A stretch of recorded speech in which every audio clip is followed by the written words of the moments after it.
un astrónomo del Centro Europeo Austral, compartió su experiencia para una revista de ciencia y él dijo que mientras observaba el cielo en uno de los telescopios más potentes que existen, que se encuentra en el desierto de Atacama, al norte de Chile, dijo que, bueno, mientras veía las galaxias lejanas y las estrellas a millones años de luz, tuvo un pensamiento que casi lo conmociona, y fue este: al ver la inmensidad del universo, me doy cuenta de lo pequeño e insignificante que somos.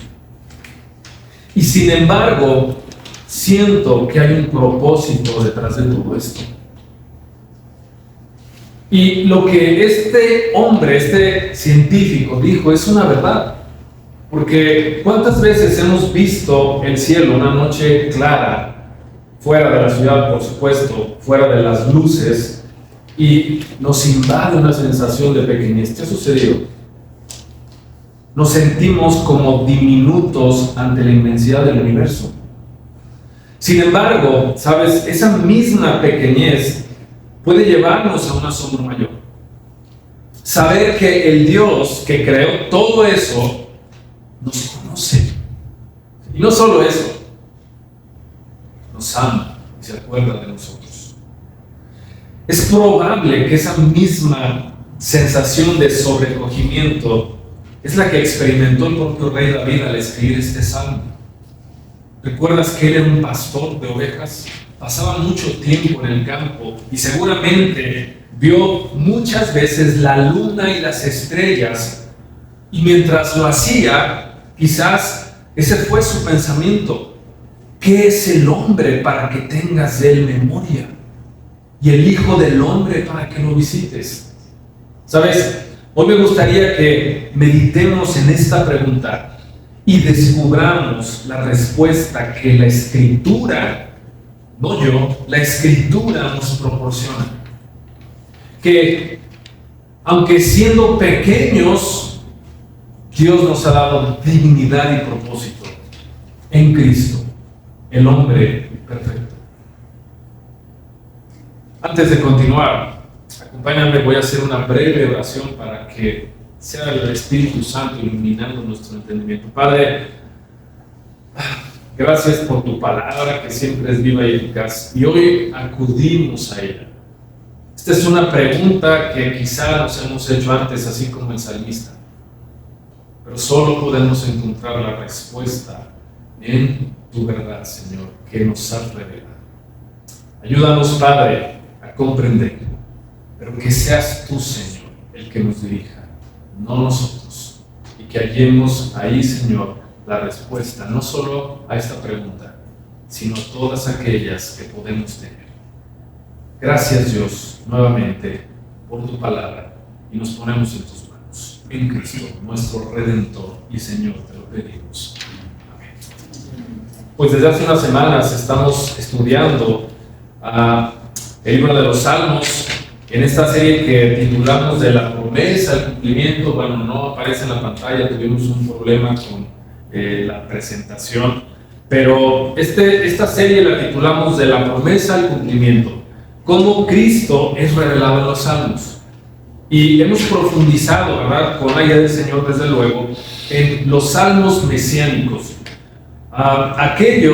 Los salmos mesiánicos son aquellos que contienen referencias o imágenes que se interpretan como profecías o prefiguraciones que son relativas a la persona y a la obra redentora de Jesucristo. Y ya descubrimos, por lo menos en 3 de estos salmos, cómo Cristo es revelado, ¿verdad? Y llegamos a este Salmo 8, que es catalogado como un salmo de la creación, ¿verdad?, para el pueblo de Israel. Y es bien fácil darnos cuenta que este es un himno, ¿no? El tema principal es la creación de Dios, ¿verdad?, en su majestad, tal como la revela en el orden de lo creado. Pero también trata de la majestad de la humanidad, que es la creación suprema, el Señor.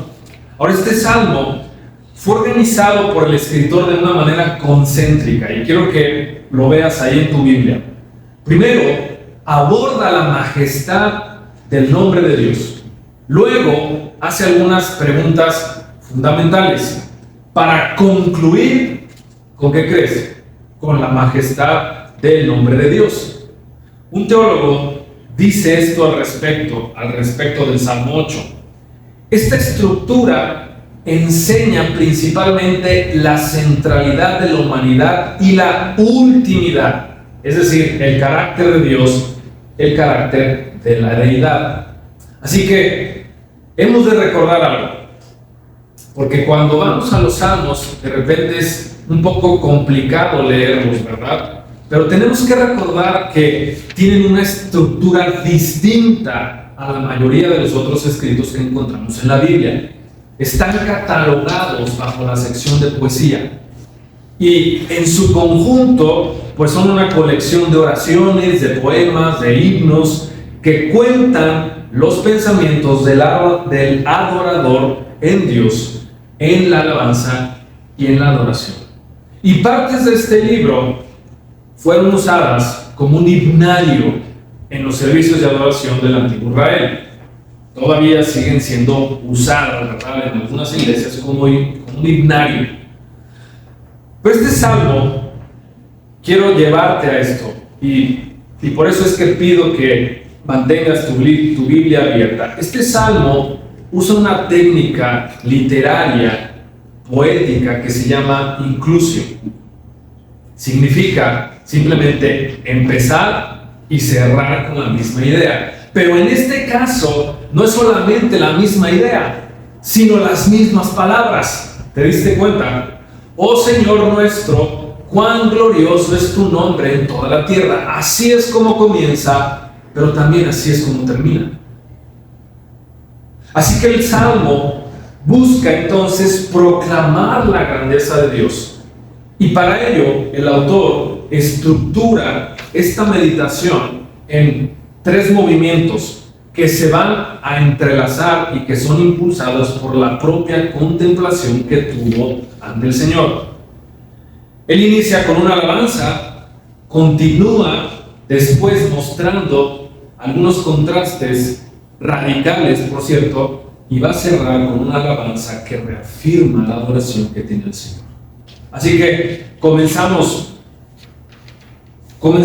profundizando ese primer movimiento, que es número 1, ¿verdad? Y tú puedes completar. Que simplemente eso es una ayuda, ¿verdad?, para que podamos seguir la predicación, pero también para que la lleves a casa y puedas seguir estudiando y, ¿por qué no, compartiéndolo con alguien más, ¿no? Comenzamos con este primer movimiento, que es la alabanza por su majestad.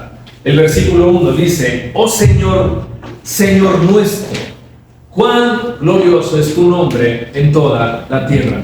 Y la Reina Valera traduce: oh Jehová, Señor nuestro. Es diferente a esta versión, ¿verdad?, que estamos usando. Y creo que la Reina Valera es un poco más clara. ¿Por qué? Porque David usa tanto el nombre personal como el título de Dios. Su nombre de pacto, que es Jehová, y luego el título, que es Adonai, Señor, que significa literalmente Señor nuestro, y que mayormente se usaba para hablar de él como un gobernador y amo de todas las cosas. Entonces, David trataba simplemente de una manera sencilla pero concreta de afirmar esto. Nuestro Dios es nuestro amo. Eso significa la primera frase que está usando David. Nuestro Dios es nuestro amo.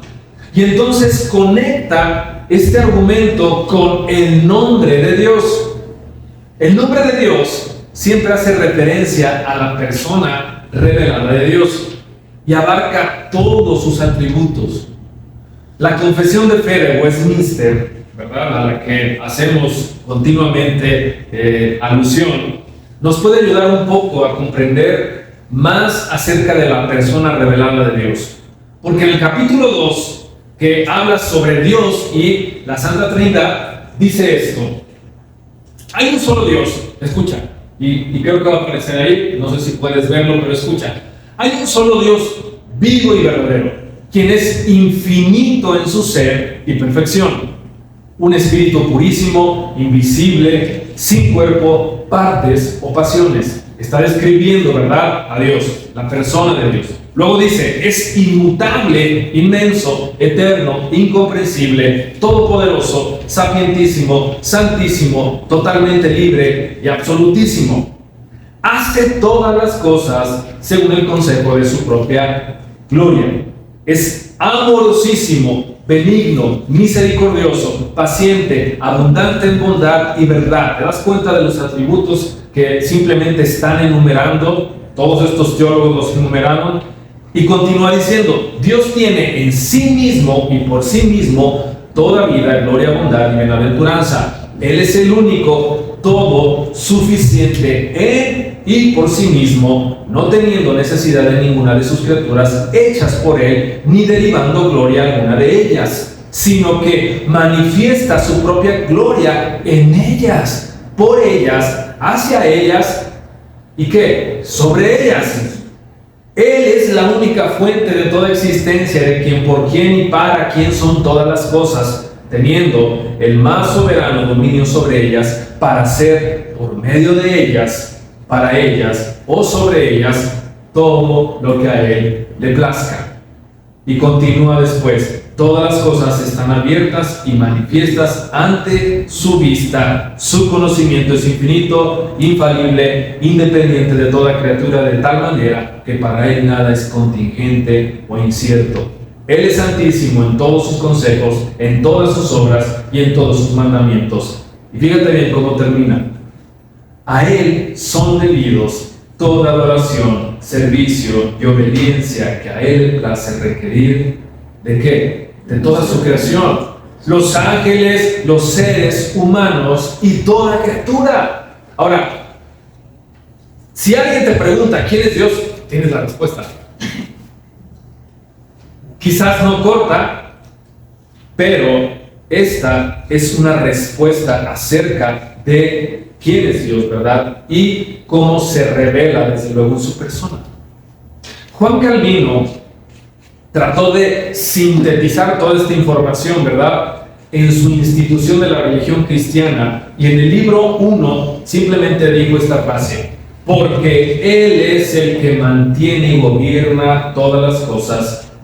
Y termina diciendo: y en Él reside toda majestad. Así que volvemos un poco al Salmo, ¿verdad? David, a pesar de que no tenía toda esta información que después los teólogos plasmaron en esta confesión, sabía el Dios al que se dirigía. Un Dios único e inigualable. Pero también reconocía que aunque ese Dios, Jehová, era el Dios del pacto para con su pueblo Israel, también era el Dios de otros pueblos, aparte de Israel. Por lo cual Él no dudó en afirmar entonces que su nombre es glorioso, no solo en Israel, sino en toda la tierra. Al mismo tiempo, David deja entrever que la tierra entonces no es suficiente para medir la gloria y la excelencia de Dios. Entonces indica que su gloria, ¿qué?, es sobre los cielos.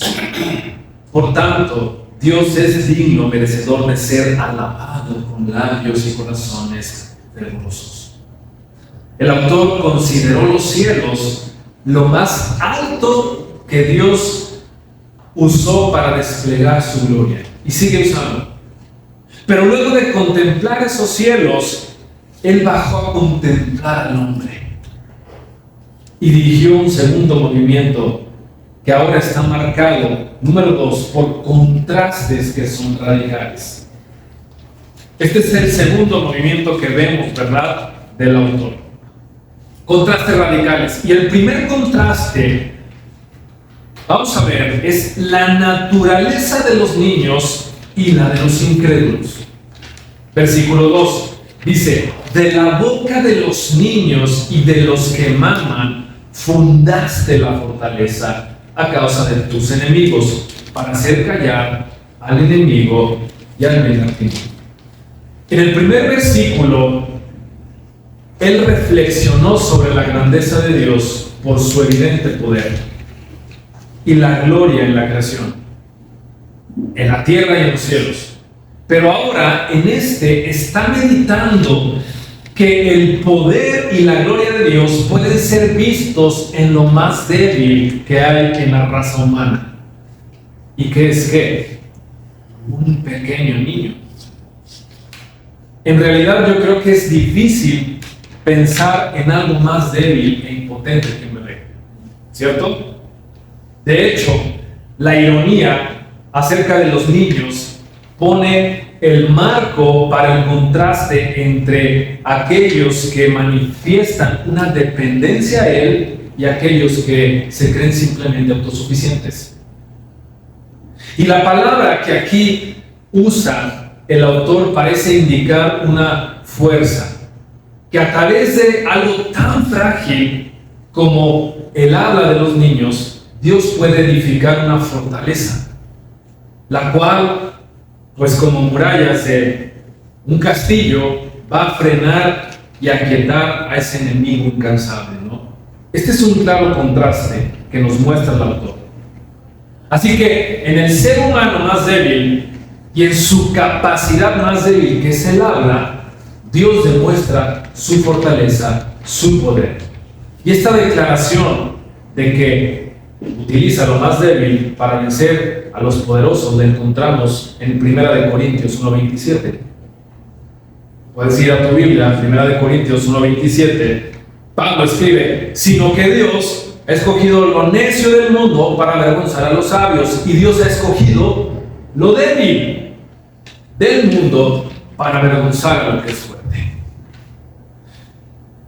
En otros pasajes de la Escritura podemos ver personajes como Moisés, como Gedeón, como Elías, quienes protestaron porque eran débiles.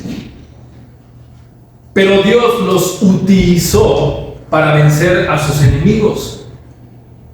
Pero escucha esto: mayor aún, cuando Dios quiso vencer al mundo, al pecado, la muerte, al infierno y las tinieblas, Él envió un niño, a un bebé que al crecer fue el cumplimiento de este salmo, de hecho.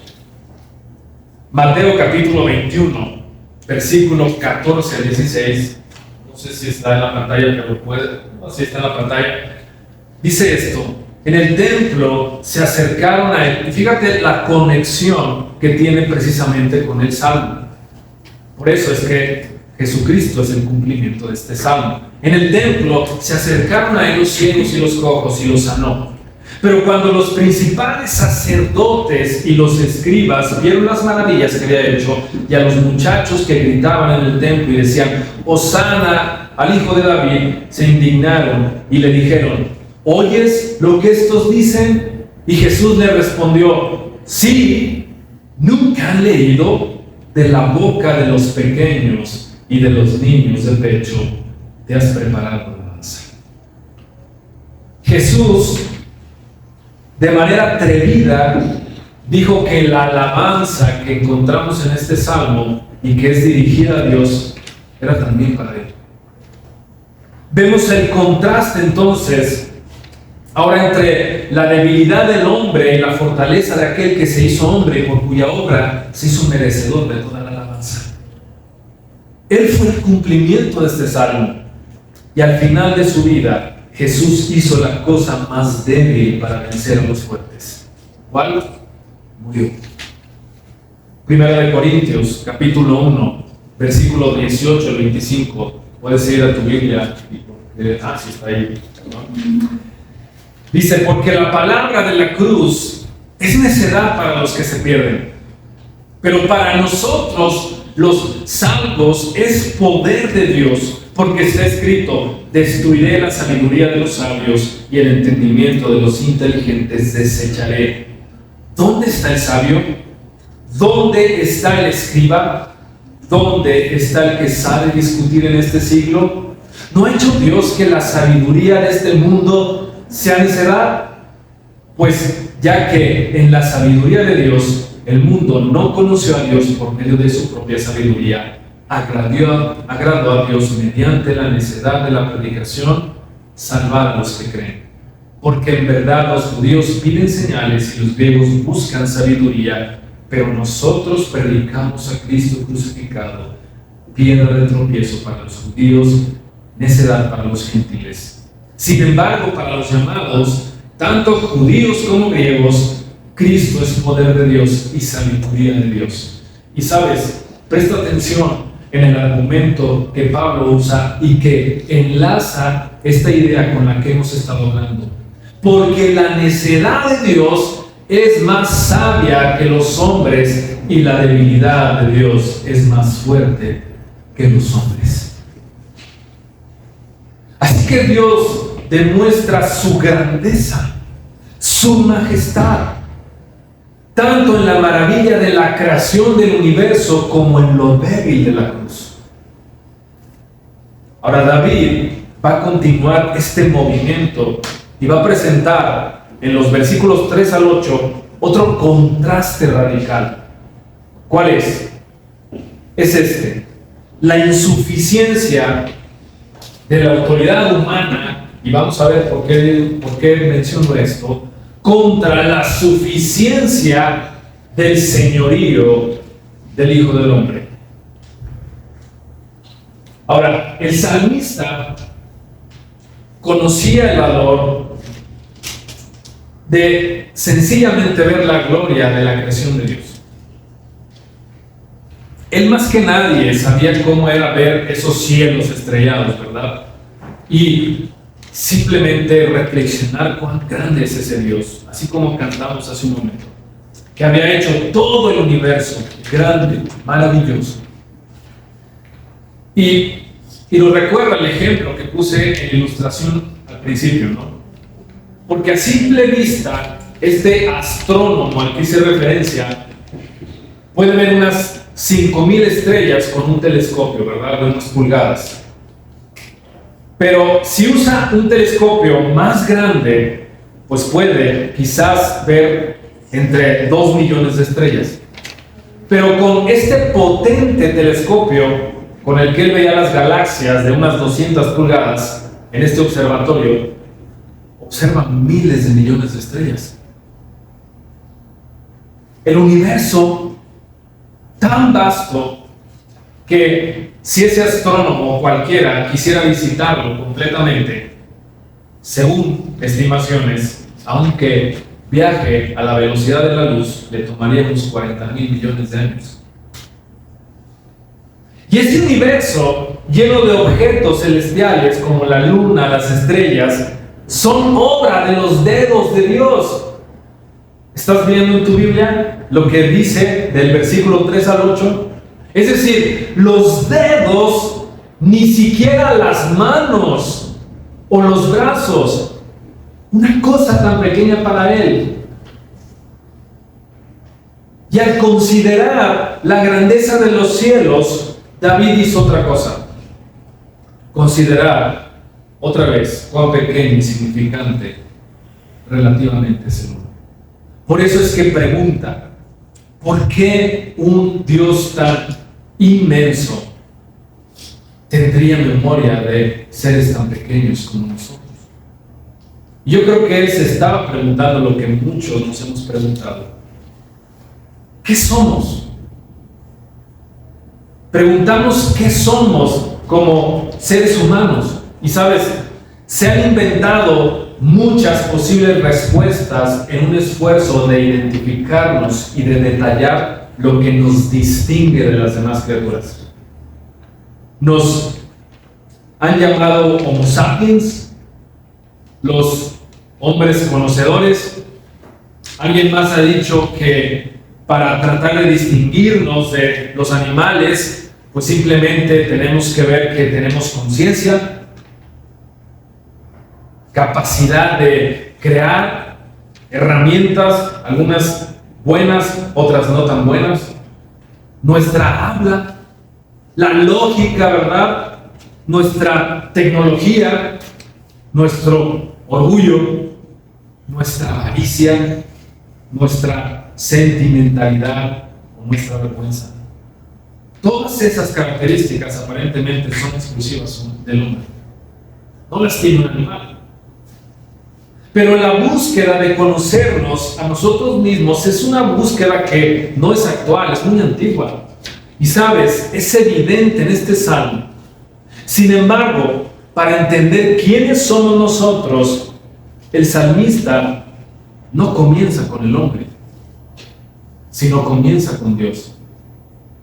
Con el único posible punto de referencia que es fijo. Hay demasiadas referencias a esto en la historia de la creación, en los primeros 2 capítulos de Génesis, y no vamos a poder ir para allá, pero tú puedes simplemente tomar un tiempo, ¿verdad?, y repasar todo esto. Así que, cuando David se dio cuenta de la pequeñez de su propia persona, él preguntó simplemente, ¿quién soy yo? ¿Quiénes somos? Y es probable que tú como yo has tenido esta conversación contigo mismo. Cuando contemplas una tempestad, por ejemplo, cuando estás frente al océano, cuando hay un huracán, ¿verdad?, y ves las devastadoras consecuencias, cuando simplemente estás en una noche viendo a ese cielo, cuando volteas a ver el sol, un río, una montaña. Yo me he sentido tan pequeño y vulnerable que he hecho esta misma pregunta. ¿Qué es el hombre para que te acuerdes de él? Y el Hijo del Hombre para que lo cuides. Es evidente el contraste entre el majestuoso esplendor de la luna y las estrellas y el hombre que menciona aquí.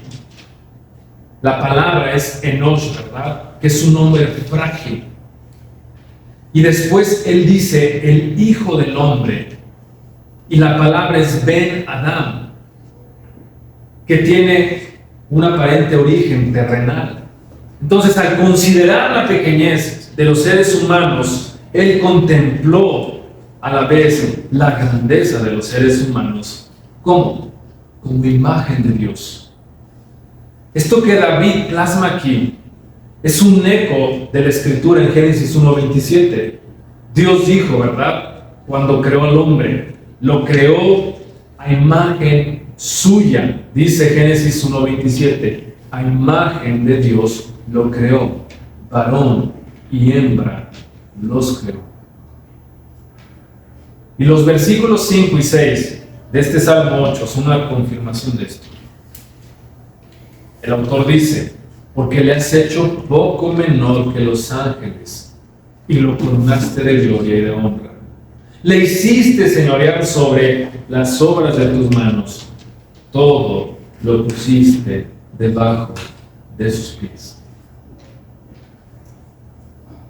Todos los teólogos, desde Tomás Aquino, han notado que el hombre está en una posición media entre los ángeles y los animales. Menor que los ángeles, pero aún mayor que toda la demás creación, ¿verdad? Y David correctamente mira hacia arriba y no hacia abajo. Y aunque muchos piensan que la humanidad es más animal que angelical, ciertamente, pues David escribe, tú le has hecho poco menor que los ángeles. Y Dios coronó entonces al hombre como si fuera realeza, con características que le pertenecen solamente a él, que es gloria y honor. Y también lo puso a cargo de su creación. Y todos los animales del cielo y la tierra y del mar. El gran problema, ¿sabes?, es que el hombre no ha sabido ser un buen mayordomo manejando la creación que Dios le encargó. Por tanto, Dios pudo tener dos opciones. Podría haberse lavado las manos, ¿verdad? Y borrar al hombre de la faz de la tierra, como casi lo hizo una vez, o intervenir para rescatarlo de su propia autodestrucción. ¿Y adivina qué? Por su gracia, Él intervino. Este salmo nos señala, de hecho, cómo intervino en un argumento que a mí me fascina. Y realmente no lo había descubierto, ¿verdad?, hasta que profundicé en el salmo. Porque el autor de la carta a los Hebreos va a citar este Salmo 8 para explicar cómo es que Dios intervino en el mundo, cómo se encarnó en el Hijo de Dios. Ve por favor a tu Biblia, capítulo 2 de la carta a los Hebreos. Y voy a dar lectura desde el versículo 5 hasta el 9. Pero realmente este es un argumento que a mí me fascinó. Dice la palabra de Dios, porque no sujetó a los ángeles el mundo venidero acerca del cual estamos hablando. Pero uno ha testificado en un lugar de las Escrituras diciendo, escucha, ¿qué es el hombre para que tú te acuerdes de él, o el Hijo del Hombre para que te intereses en él? Lo has hecho un poco inferior a los ángeles, lo has coronado de gloria y honor, y lo has puesto sobre las obras de tus manos. Todo lo has sujetado bajo sus pies, porque al sujetarlo todo a él, no dejó nada que no le sea sujeto.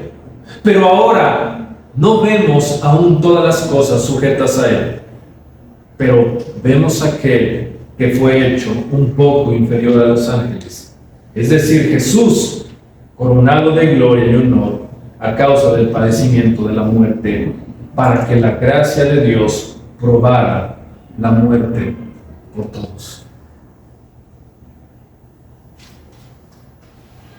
La explicación del autor,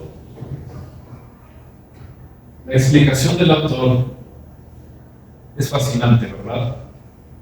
Porque dice que Jesús, siendo hombre, siendo el representante de todos aquellos que están en él, fue hecho por un breve tiempo menor que los ángeles. Y al hacerse un hombre, es decir, el creador del universo se encarnó, tomó forma de un hombre, se humanizó, se humilló. Y dice, todavía no vemos todo sujeto a él, pero ahora lo vemos coronado de gloria y honor. Luego de haber padecido la muerte por todos los que confían en él. Así que, ¿sabes? Es innegable a la luz de todo lo que hemos visto que entendamos que el cumplimiento de este salmo se llevó a cabo en Jesucristo, en su humillación como hombre hasta la muerte de cruz y su exaltación a la diestra del Padre. Y sabes, ahora el autor pasa al último movimiento. Y es como progresivo, porque este es el último movimiento y él termina con una alabanza que confirma desde luego su adoración. Yo creo que David no pudo cerrar de una mejor manera que esta. Cuando llegamos al versículo 9 y vemos la repetición de la primera línea, podemos tener un mayor aprecio por la grandeza de Dios. Porque nos impresiona la grandeza de su creación, desde luego. Pero cuanto más visible es su gloria, la podemos contemplar en la obra de Cristo, que ha intervenido para salvarnos de nuestros pecados. Para ver entonces la grandeza de Dios,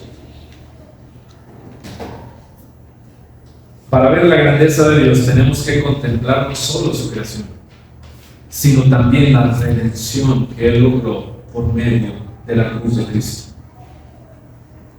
Así que a manera de resumen de este grandioso salmo, podemos decir eso.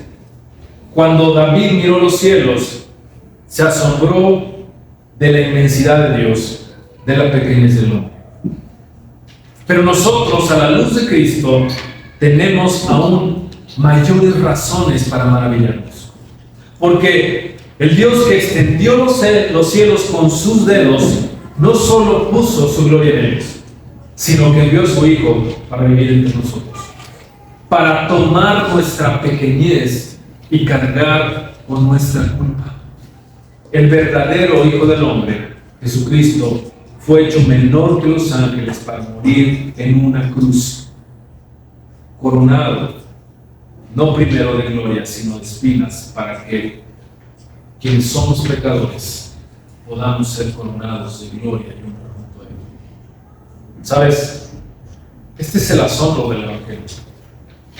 El Creador haciéndose criatura, el Eterno haciéndose mortal, que el Santo llevó nuestros pecados para reconciliarnos con Dios. Yo veo en esto un llamado para mí, quizás tú lo puedes ver, y es recordar este salmo, no solo para que cuando mires las estrellas lo hagas con asombro, sino para que mires a Cristo con un asombro mayor. Nuestro llamado entonces es a vivir cada día maravillados por su gracia, sin olvidar quiénes somos sin Él, pequeños, quebrantados, perdidos, pero también recordando a la vez quiénes somos en Él, amados, perdonados y llamados también a estar con Él para siempre. Que toda nuestra vida entonces, como este salmo, comience y termine con una misma confesión: oh Señor nuestro, cuán glorioso es tu nombre en toda la tierra.